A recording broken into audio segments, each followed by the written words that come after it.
Buenos días a todas, todos. Continuando con esta cátedra de adulto y adulto, enfermería del adulto y del adulto mayor 1. Seguimos con necesidades de oxigenación de los adultos, parte 5. Vamos viendo algunos diagnósticos, los objetivos, la planificación y algunas acciones de enfermería y la evaluación.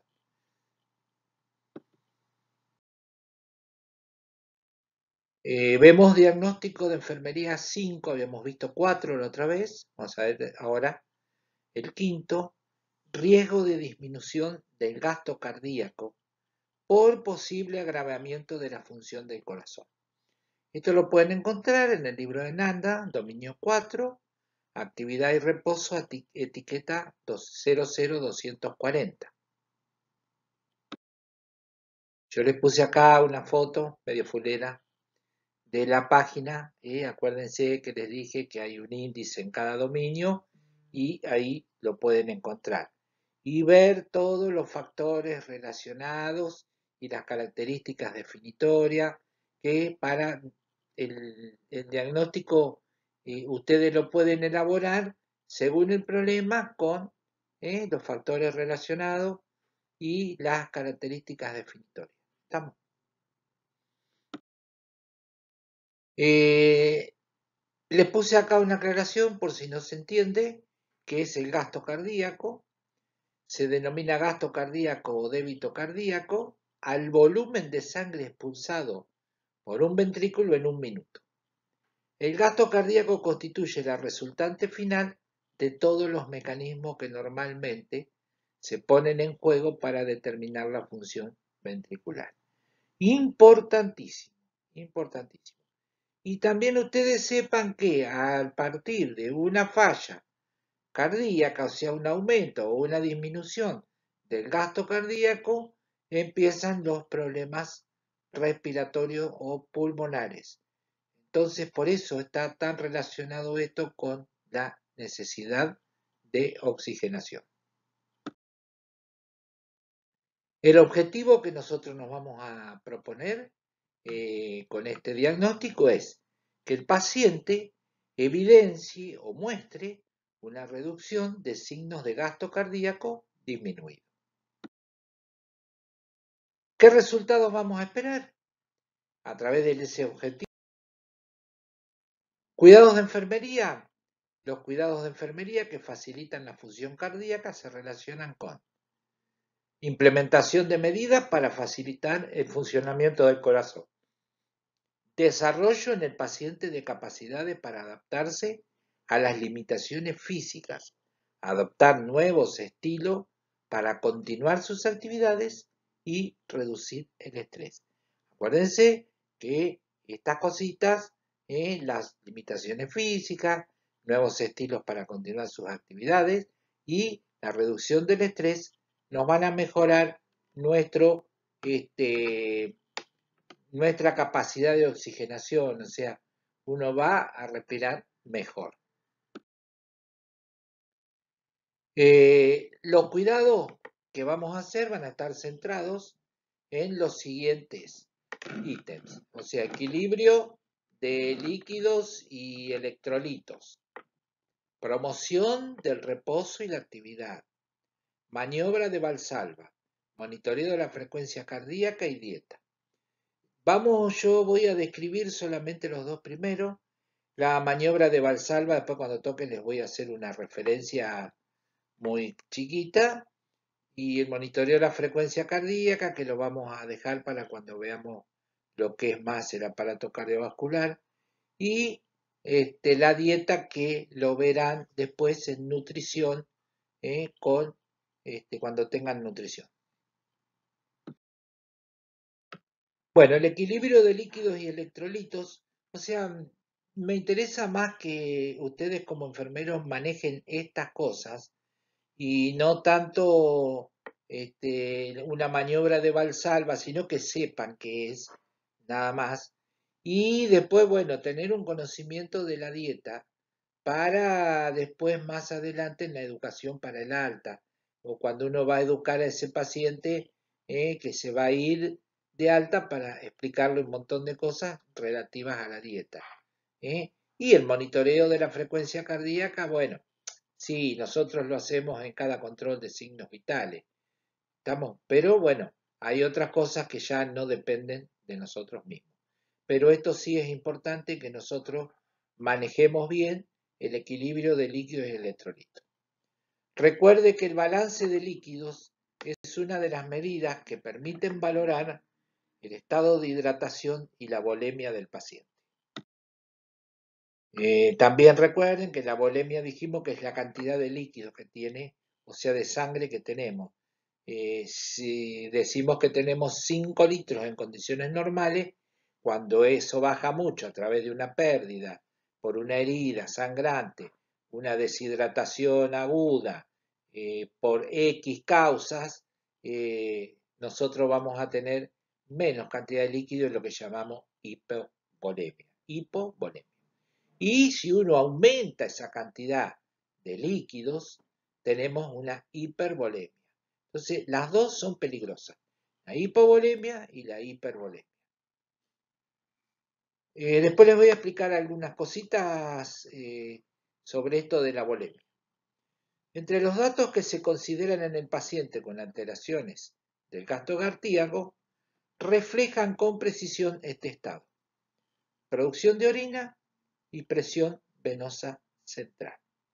Yo hablo de presión venosa central y también, yo no sé si ustedes lo hacen, lo han visto hacer, es una cosa muy sencilla, se hace muy sencilla, pero bueno, no me voy a poner a explicar esta técnica porque generalmente acá, en nuestra zona, la presión venosa central viene y la mide el médico.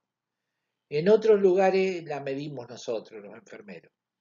Es una técnica muy sencilla, muy fácil de hacerlo, que eso nos va a ir dando un parámetro de si al paciente le faltan líquidos o le sobran líquidos. Veremos cómo está. Pero es una técnica muy sencilla que no precisamos hacer ningún método invasivo, basta que tenga colocada una vía venosa, un suerito, y lo podemos hacer tranquilamente. Debemos atender también otros valores como cantidad de líquidos provenientes de drenajes, o sea, de los que salen al exterior. Drenajes, cuando hay drenajes, puede haber drenajes de una cirugía, de una fístula, bueno, de lo que sea. Un drenaje, la cantidad de líquido que sale hay que medirlo. Los vómitos y las pérdidas insensibles, que uno muchas veces no le presta mucha atención, pero cuando hay una hiperventilación o una taquipnea, que uno está respirando ligero, uno está perdiendo líquido. Y usted va a decir, ¿cómo? Y si no, yo les demuestro a ustedes, expiren sobre un vidrio a través de la boca cerca y se hace como una capita, o sea, de humedad. Eso es líquido. Y con eso se miden pérdidas insensibles, o sea, con el sudor y con la respiración.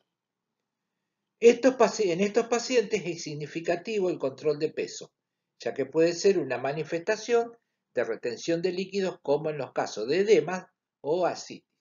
Ascitis es cuando se junta líquido en la cavidad peritoneal, generalmente a través de producidos por algunos tumores que producen ascitis, cantidad de líquido. No sé si alguna de las que trabaja ha visto alguna vez drenar un abdomen con un boca y se drena el abdomen, saca ese líquido. Bueno, recordar que el control de los líquidos que ingresan al organismo, sean estos por vía oral o parenteral, y de los líquidos que egresan, debe ser registrado a los efectos de realizar un balance completo en los tiempos estimulados. Debe registrarse todo. Deben registrarse los débitos por los drenajes. Debe calcularse el débito por un vómito. Debe calcularse la pérdida de líquido si hay diarrea. Debe si el paciente transpira mucho. Todo eso lo debemos calcular y anotar como una pérdida de salida y también anotar lo que nosotros le estamos aportando.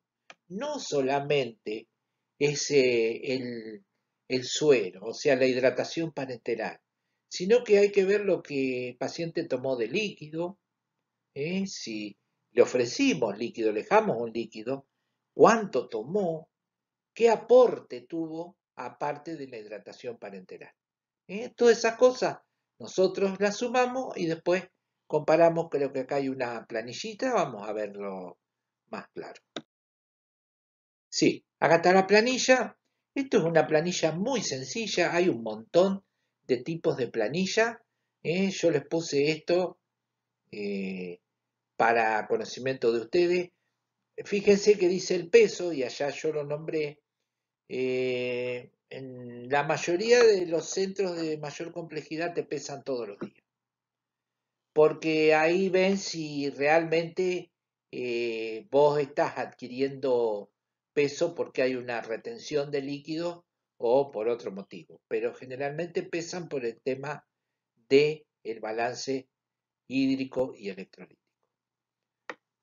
Bueno, por ejemplo, acá en este balance hídrico a la mañana, por vía oral, 500, ¿eh? Eh, no ha tomado mucha agua aparentemente, entonces está con 500. Por vía parenteral, o sea, esto era lo que era vía oral. Por vía parenteral, o sea, nosotros llamamos suero, tenía 300, 200 y 500, que hacen 1000. Una transfusión sanguínea aporta 500 mililitros y agua de oxidación 375. Esto lo que nos da un total de 2.375 mililitros que se aportaron a ese paciente. Ahora bien, vamos a medir lo que se va. Por diuresis se fue 350, 120, 580, o sea, 1050. Por una deposición, 180, más o menos calculamos.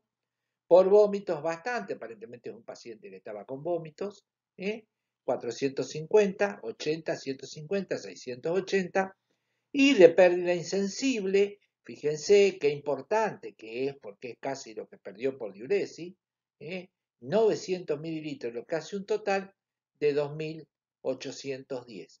O sea que me dio negativo 435 que me estarían faltando para compensar, por lo menos igualar lo que yo aporto y lo que pierdo. ¿Estamos?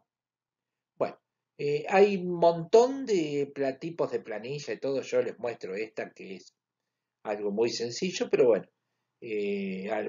los servicios, algunos tienen, otros no, pero bueno, en la gran mayoría existe la planilla del balance hídrico y ahí es donde nosotros debemos anotar todas estas cosas.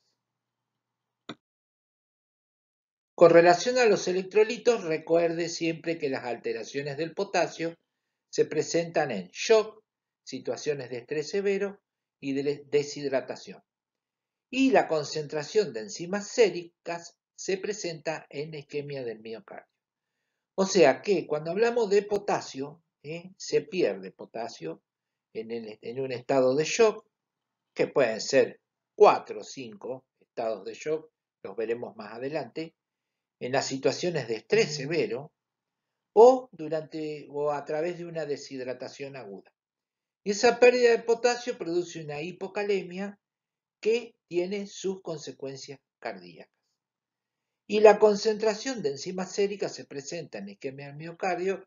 Esto es, yo no sé, los que trabajan si han visto cuando se hacen las enzimas cardíacas para corroborar si hay una isquemia del miocardio o hay un infarto o está en progreso alguna afección cardíaca. De todas maneras, esta enzima tiene que ser la CPK-MB, que es la relativa al músculo cardíaco, porque si no puede dar elevada si uno se ha estado haciendo inyecciones. ¿Estamos? Podría darme elevada la CPK y no es por lo cardíaco, sino porque yo me estaba haciendo inyecciones intramusculares. La específica es la MB de MB larga. Pero bueno, pasemos esto para más adelante.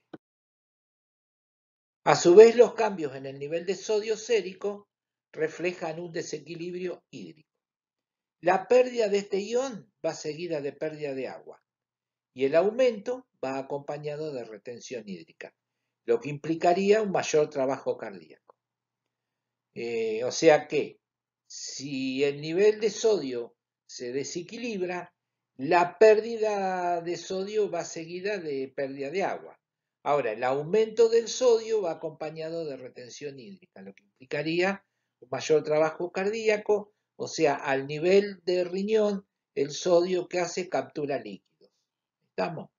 Entonces, si captura líquidos a nivel del riñón, si yo como con mucha sal, tengo una dieta con mucha sal, me va a aumentar la cantidad de líquido que tengo y la volemia. Por ende, el trabajo cardíaco es una bomba que yo la estoy sobrecargando con mucho líquido y empieza a sufrir.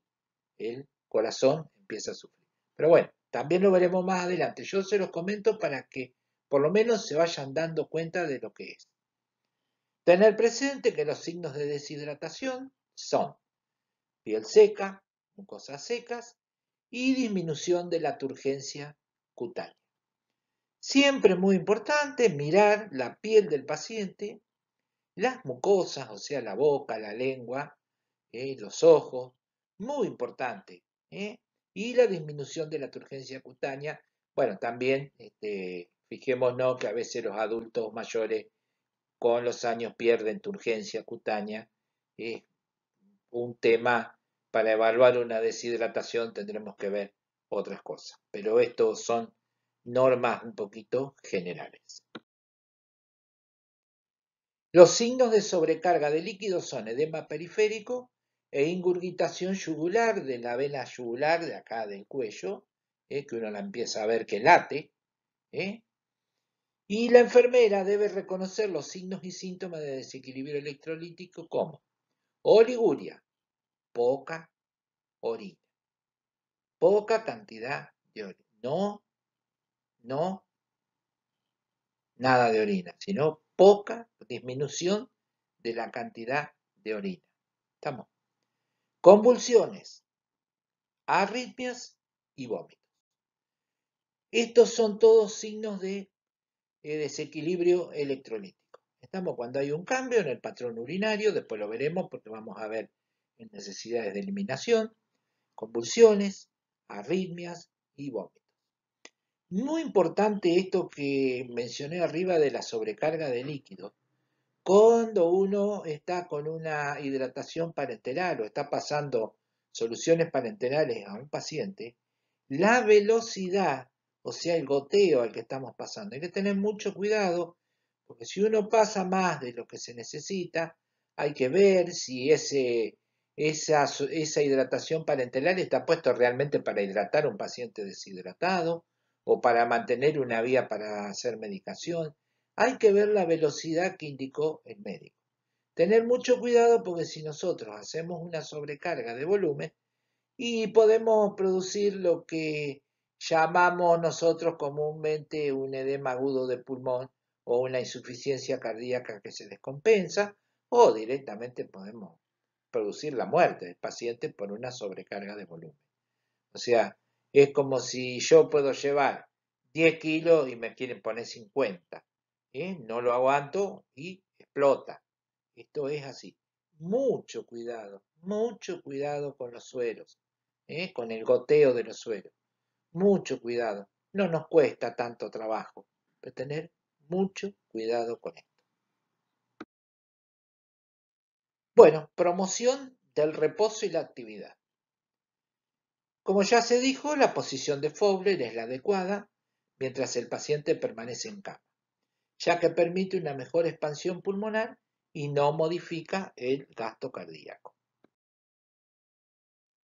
La reducción de las necesidades de oxígeno se pueden lograr adecuando el grado de actividad del paciente de tal manera que ésta no comprometa su función cardíaca.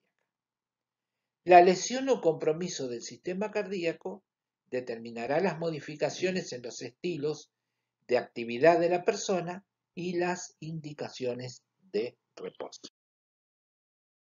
En el infarto agudo de miocardio se debe guardar reposo en cama las primeras 24 a 48 horas, luego iniciamos la movilización. En las insuficiencias cardíacas graves se requiere un programa de reposo en cama o limitación de la actividad hasta que se reduzcan los límites. También esto después lo vamos a ver cuando veamos la que es la parte cardíaca. A su vez, el parámetro de valoración suele ser la presencia de, y acá tenemos lo que vendría a ser a la parte nuestra que estamos viendo ahora, disnea y fatiga. Paciente con insuficiencia cardíaca es característica la disnea y la fatiga. La deambulación posterior se inicia lentamente para evitar una sobrecarga cardíaca. O sea que si yo tengo un corazón que a gata puede ir, y no lo voy a exigir caminando enseguida mucho, sino que vamos a ir de a poquito a lo que va tolerando ese paciente. Recordar que cuando una persona permanece un tiempo prolongado en cama, la actividad debe progresar lentamente en etapas que enfermería suele graduar de la siguiente forma. Y atención con esto porque es una de las preguntas que tienen de las consignas y es muy importante tener en cuenta esto, que muchas veces no se tiene en cuenta. Yo entiendo que estamos apurados y el tiempo no nos da para todo, pero primero movilizarlo en la cama, después sentarlo en la cama al paciente. No es que salir, levantate y salir caminando. No, todo gradualmente. Luego pasarlo a una silla, a lo mejor 2 o 3 días en una silla, en un sillón, y después recién comenzar a deambular, aumentando gradualmente las distancias. Por ejemplo, primero un trechito corto, a ver cómo responde ese paciente, y después vamos aumentando las distancias que va a ir recorriendo. También se debe tener presente que colocar al paciente en cama no es sinónimo de reposo. Por eso la enfermera debe ayudarlo a encontrar un reposo físico y psíquico, teniendo en cuenta que la ansiedad, el temor o el dolor pueden provocar descarga de catecolaminas y su efecto somete el corazón a los mismos riesgos de una actividad física significativa, reflejándose en el aumento de catecolaminas, son noradrenalina, adrenalina, todo esto que pueden estar producidas por las glándulas suprarrenales y bueno, que nos pueden producir una taquicardia o un aumento de la frecuencia cardíaca o alguna arritmia.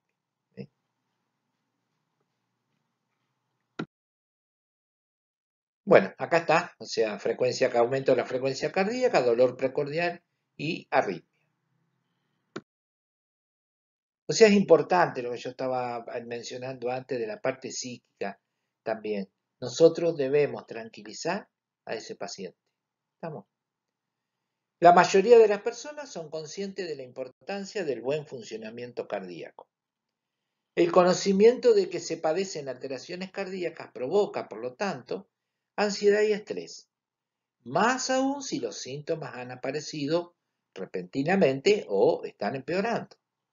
La dificultad respiratoria puede ser una experiencia estresante y a su vez aumentar todavía más la disnea.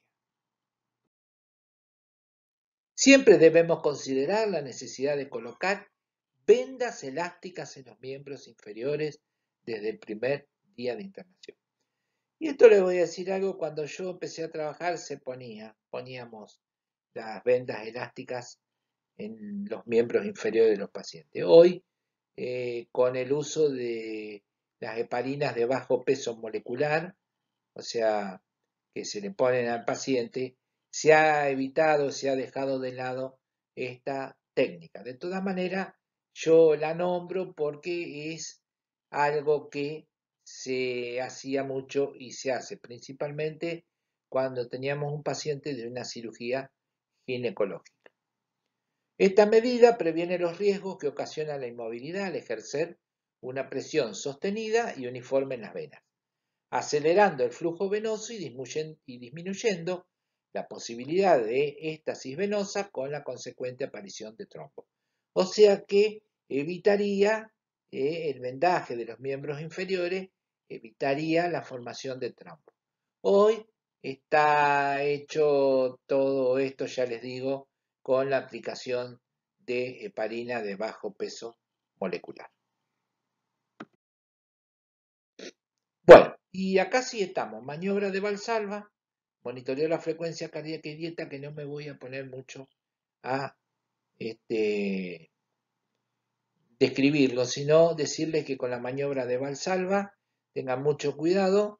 Yo les voy a decir una, por ejemplo, cuando hay estreñimiento y el paciente hace mucha fuerza con el tórax, se produce también un problema cardíaco, o sea, una arritmia, y que a veces puede llegar a un paro cardíaco. Fíjense lo importante que es que un paciente no tenga estreñimiento. Suele mucho pasar en los adultos mayores que tienen mucha dificultad para eliminar sus excreciones, entonces pasa mucho que suelen tener un síncope en el baño, se caen en el baño desmayados. Esto está producido por una maniobra de Valsalva y además a veces se meten los dedos, se tocan y suele producir esto. Ya lo vamos a ver más en detalle la maniobra de Valsalva. También es una maniobra, el seno de Valsalva se encuentra abajo acá de la mandíbula sobre las carótidas, pero eso no corresponde a nosotros, corresponde a un médico hacer un masaje del seno carotidio para bajar la frecuencia cardíaca. ¿Estamos? Lo que se puede producir más comúnmente, que nosotros podemos ver, es a veces con el estreñimiento, con la dificultad para eliminar las excreciones. Entonces, mucho cuidado con todo esto. Monitoreo la frecuencia cardíaca. Bueno, no preciso decirles mucho ni perder mucho hablando de esto, porque lo vieron el año pasado cuando vimos pulso en los signos vitales. Cualquier enfermera lo hace, lo está haciendo continuamente. Y la dieta, bueno, ya la dieta nosotros iremos a ver algunas cosas, pero hoy también ha cambiado mucho, la dieta está manejada por los nutricionistas. Ustedes van a tener en el segundo cuatrimestre nutrición y ahí van a poder ver todas estas cosas. Bueno, la evaluación de todas estas cosas que nosotros vimos sería que el paciente evidencia signos de gasto cardíaco. Nosotros dijimos que había una alteración del gasto cardíaco y bueno, nos propusimos un montón de objetivos con acciones de enfermería para que ese gasto cardíaco esté normal. Diagnóstico de enfermería 6. Gestión ineficaz de la salud por déficit de conocimientos. Esto lo pueden ver en el dominio 1, promoción de la salud, etiqueta 0007878. ¿Estamos? Creo que esto ya lo hemos visto 2 o 3 veces, pero bueno, lo vamos a describir un poquito nomás, así por arriba. Acá lo tienen, la foto con marcado cuál es el diagnóstico, donde tienen los factores relacionados, las características definitorias, donde ustedes van a poder elaborar un diagnóstico, no solamente este diagnóstico que puse yo, porque lo podemos hacer después con qué características lo definen, o sea, los signos y síntomas, y cuáles son los factores relacionados, o sea, el origen. El objetivo que nos vamos a plantear es que el paciente demuestre conocimiento sobre su autocuidado. Resultados esperados: y verbaliza los factores de riesgo de complicaciones, o sea que sepa, nos diga cuáles son los factores de riesgo de complicaciones, que mantenga un régimen terapéutico y nutricional, que identifique signos y síntomas que debe comunicar a integrantes del equipo de salud ante cualquier anormalidad y realiza actividad física pautada. Fíjense que es un poquito continuación del otro diagnóstico que habíamos hecho. Bueno, cuidados de enfermería. Referiremos los cuidados de enfermería tendientes a educar al paciente y su familia. Muy importante, muy importante. Hay una pregunta acá en la devolución práctica que tienen que hacer sobre la educación al paciente y a la familia. La educación del individuo, la familia y la comunidad es un aspecto importante, casi un reto en el proceso de atención de enfermería. Cuando hablamos de educación estamos haciendo referencia a un proceso activo en el que se enseña y en el que se aprende. Perdón, un proceso activo en el que se enseña y el que aprende comparten el conocimiento. ¿Estamos? O sea, acá hay una palabrita que está de más, me parece, que es en el que enseña y el que aprende comparten ese conocimiento. Es decir, que cuando la enfermera enseña al paciente y a la familia, por ejemplo, la importancia de consumir una dieta balanceada, no solo va a transmitir un conocimiento, sino que además va a facilitar el aprendizaje.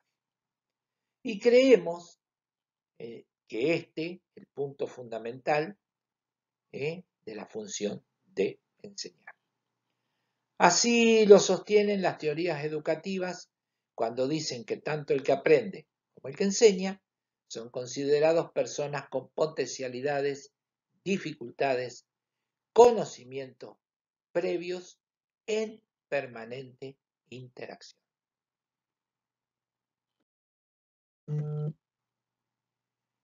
Creemos necesario recordar algunos aspectos que influyen en la enseñanza.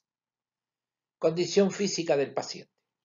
Se debe considerar si tiene disnea, está fatigado o siente dolor. Condición psicosocial y emocional. Se debe tener en cuenta si siente miedo, si está atento a recibir visita, si es el horario de visita, si necesita estar solo, etc. Considerar el ambiente y el momento, si es el horario de la alimentación o del descanso. Importante, nosotros somos custodios de estas cosas, porque yo entiendo que hay gente que quiere ir a visitar a ese familiar o ese amigo que está internado, pero debemos ser custodios de estas cosas. Si el paciente quiere recibir visita, si es el horario de visita, si quiere estar solo, no quiere recibir a nadie, entonces debemos considerar ese momento. Analizar si el paciente siente la necesidad de aprender, conocer sus conocimientos previos, sus valores, sus creencias, su cultura y sus tradiciones. También importante, esto lo vimos el año pasado. Establecer un programa acordado interdisciplinariamente. O sea, no somos nosotros. O sea, el programa va a incluir a todos los del equipo de salud. Y acordar con el paciente y la familia el momento de aprendizaje, aunque puede establecerse una enseñanza incidental. Se debe tener presente que la relación enfermera paciente-familia puede marcar negativa o positivamente este momento, por lo que es de importancia la relación interpersonal, tanto de empatía como profesional. La educación es mucho más que enseñar o adiestrar. La educación incluye una transformación, una modificación de la conducta, de los estilos de vida y de las adaptaciones. Importantísimo. Por eso, uno de los roles de enfermería es la docencia. No solamente entendemos por docencia dictar clases o formar futuros enfermeros, sino enseñar a los pacientes, hacer docencia con los pacientes, enseñarlos a que modifiquen algunos hábitos para tratar de algunos factores de riesgo, disminuirlos o directamente sacarlos. Al enseñar se debe transmitir confianza y no miedo. El mensaje debe ser siempre alentador y positivo. Se debe revisar el tono imperativo que aún guardan algunos programas que solo se asemejan a un listado de órdenes para cumplir. No se debe hacer sentir al paciente que es el único responsable del aprendizaje y en los momentos de error se deberá reforzar el aprendizaje. Siempre se debe hacer con mucha paciencia y, como dice acá, no en un tono imperativo, o sea, de mandar, de obligar. No, debemos transmitir confianza, confianza. Existen varias formas de pautar un programa de aprendizaje.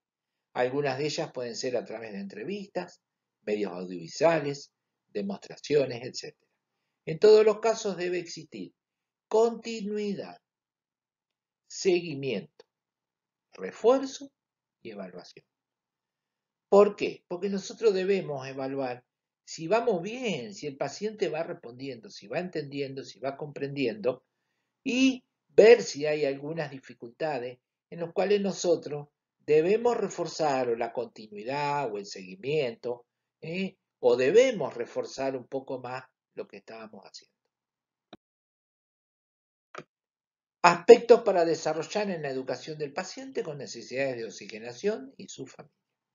Y acá un poquito lo que les nombré antes, los factores de riesgo, que los conozca el paciente y la familia deben conocer los factores de riesgo, detección de signos y síntomas en forma precoz, no esperar a que la crisis se agudice y se profundice, trastornos patológicos y sus causas, reconocimiento de acciones benefactoras como oposición ante una disnea, la tos productiva, el control de peso, todas estas cosas a tener en cuenta también cuando el paciente se va de alta y a enseñar. Importancia de los controles médicos periódicos, prácticas saludables en la prevención de las complicaciones, prácticas de técnicas de afrontamiento ante realidades distintas, complicaciones a las que puede estar expuesto, tiempo y modos de reiniciar las actividades habituales, el trabajo, el estudio y la sexualidad. Importante también. Nadie le habla de esto.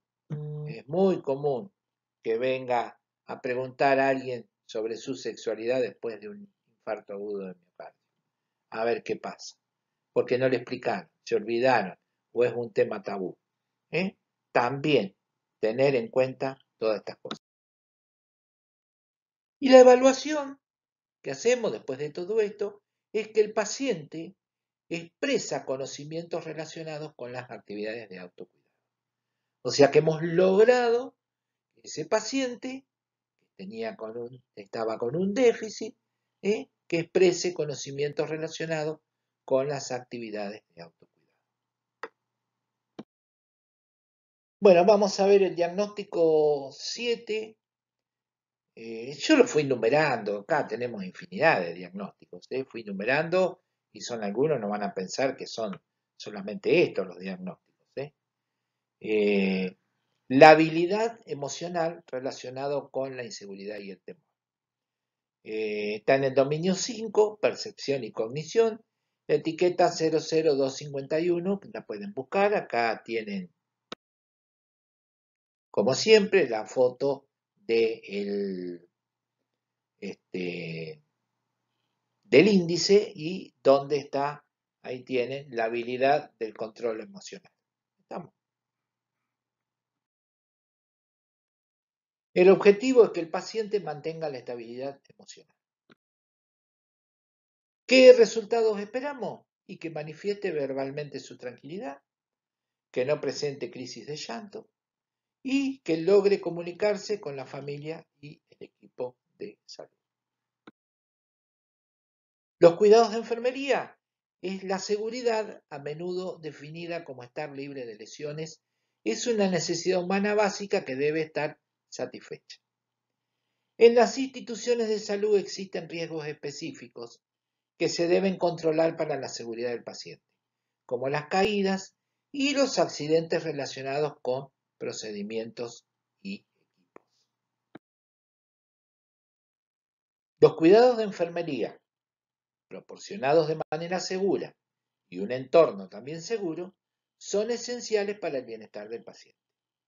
En este sentido es necesario valorar el estadio emocional del paciente y su familia y la capacidad de adaptarse a los cambios de salud.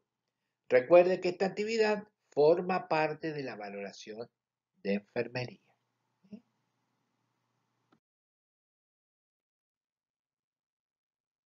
Informar sobre las razones que justifican los tratamientos y procedimientos derivados del objetivo de recuperar la salud.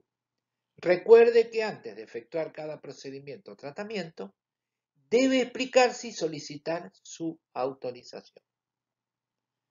O sea, nosotros no vamos a pedir algo que me firme un consentimiento informado, pero por lo menos explicarle lo que le vamos a hacer, que el paciente sepa y tácitamente nos esté autorizando a hacer esto, o me diga, no, yo no quiero que me hagan esto. ¿Estamos?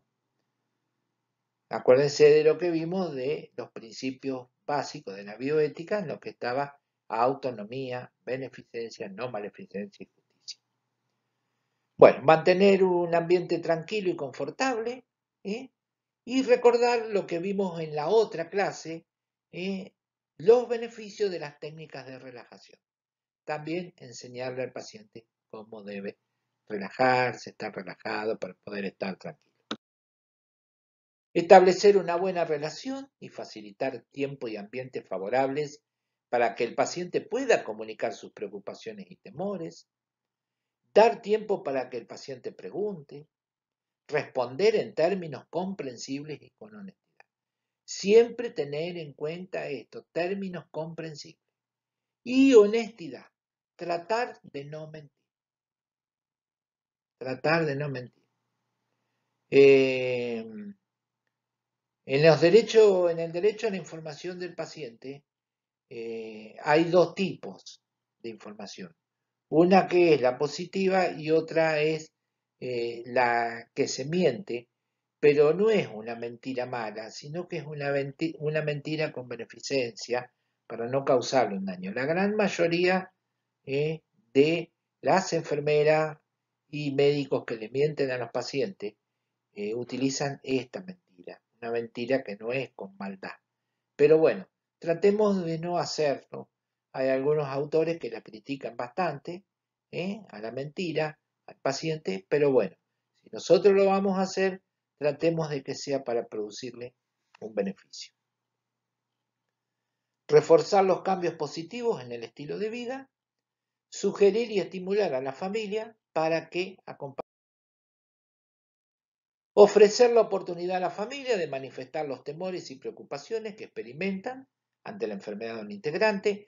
Acuérdense que el año pasado, cuando hablé con la psicóloga por el tema de que por ahí necesitábamos que le diera, hiciera más hincapié, creo que no sé en qué comisión yo fui, hablé y le dije que era muy importante hablar del tema de lo que pasa cuando hay un integrante de la familia con alguna enfermedad. ¿Qué es lo que pasa dentro de esa familia? Esto es importante, que nosotros sepamos qué es lo que está pasando. Ayudar a esa familia a reducir los sentimientos de aprensión. Estos pueden presentarse ante la observación de ciertos tratamientos, cuidados o modificaciones físicas del paciente, muy comunes en el tratamiento del cáncer o algunas cirugías complejas que son, hay extracción o mutilaciones, y donde el paciente cambia totalmente su presencia normal. Entonces, bueno, ver cómo la familia, o explicarle a la familia qué va a pasar con todas estas cosas. Y proporcionar un nexo de comunicación entre la familia y el equipo de salud. Iniciar contacto con grupos de ayuda o apoyo si es necesario. Esto ustedes vieron que hay muchas fundaciones que se dedican, por ejemplo, a pacientes ostomizados, o sea que están con una operación de intestino y tienen una ostomía, pacientes de casi todas las enfermedades raras y alguna fundación, por ejemplo, de Alzheimer, de lucha contra el Alzheimer, donde facilitan instrucción, conocimiento y uno entiende la familia y cómo debe reaccionar. Es porque esto facilitan la adecuación del paciente a nuevos estilos de vida, a insertarse socialmente y a enfrentar limitaciones propias del proceso de enfermedad. Bueno, la evaluación sería que ese paciente mantenga su estabilidad emocional. Lograr que mantenga una estabilidad emocional. Bueno, el diagnóstico de enfermería 8, alteración del bienestar, o sea, disconfort, por posible recurrencia del dolor. Esto lo pueden ver en el dominio 12, confort, la etiqueta 00214. Acá tienen la fotito, donde lo pueden ver. Fíjense que en este dominio hay, yo no sé si son 3 o 4 veces que habla de disconfort, porque está hablando acá de confort físico, de confort del entorno, y está hablando el disconfort con el confort físico, que podría ser de la recurrencia. Me va a alterar ese confort que tengo yo, la recurrencia de un dolor agudo o de un dolor, estamos, o puede ser el entorno, que me altere ese confort que yo tengo o que he adquirido. Y creo que hay otro también después con el social, relacionado con lo social, que también me puede alterar mi condición de confort. Objetivo, el paciente recupera el bienestar y el confort. Demuestra los resultados esperados, demuestra postura y expresión relajada, afirma alivio del dolor y mantiene el patrón de descanso y sueño. Los cuidados de enfermería son tendientes a reducir el dolor. El dolor en menor o mayor grado es una experiencia muy individual, enteramente muy subjetiva, que solo la persona que lo experimenta puede descubrir o evaluar. Y atención con esto. Nosotros debemos, porque el dolor, ¿qué es el dolor? Lo que el paciente dice que es, no lo que nosotros pensamos. ¿Estamos? Por eso dice que solo la persona que lo experimenta puede describirlo o evaluarlo. Podemos ayudarlo nosotros, si ustedes quieren, como creo que el año pasado hablamos un poco, haciendo una escalita, preguntándole, ponerle de 1 a 10 cuánto tenés de dolor, de 1 a 5, o con las caritas, poner unas caritas que muestren unos emojis o emoticones, no sé cómo le llaman, pero bueno. Es una situación que está influida por la condición vital de cada persona. El alivio del dolor y la incomodidad es una intervención de enfermería que requiere la ciencia y arte de la profesión, como también conocimiento sobre los conceptos referidos al dolor. En este sentido es necesario valorar la localización, frecuencia y características del dolor, así como su relación con el problema de salud o la actividad. Fomentar la adopción de posiciones que alivien el dolor y recordar la posición de Semi-Fowler como la indicada, ya que reduce las necesidades de oxígeno requerido y no modifica el gasto cardíaco. Me faltaría una clase más sobre esto de diagnósticos de enfermería para completar los más comunes de las necesidades de oxigenación. Y si puedo, por ahí la última clase vamos a hablar un poquito de dolor. ¿eh? Un poco. Después lo vamos a ver por ahí más a fondo, cuando veamos alguna patología. Pero quiero hablarles un poquito de lo que es el tema de dolor, porque acá dice que nosotros debemos conocer científicamente en nuestra profesión las consecuencias y los tipos de dolor que tenemos. Ayudar a mantener periodos de descanso y relajación. Enseñar al paciente cuáles son las medidas que reducen el dolor, como las posiciones y los ejercicios de relajación. Explicar la acción y la frecuencia de administración de fármacos que alivien el dolor, a fin de que su demanda sea efectuada cuando realmente se necesite. Generalmente, cuando se trata de que esté reglado el analgésico para mantener una saturación las 24 horas del día, porque si nosotros esperamos que el paciente tenga dolor y nos diga, después la cosa es mucho más complicada para resolver. Porque entra en esto, en estas crisis de disnea, una crisis respiratoria, se agita porque está mal, el dolor lo empieza a poner, a transformar. Y bueno, la evaluación sería que el paciente no manifieste dolor, no tenga dolor.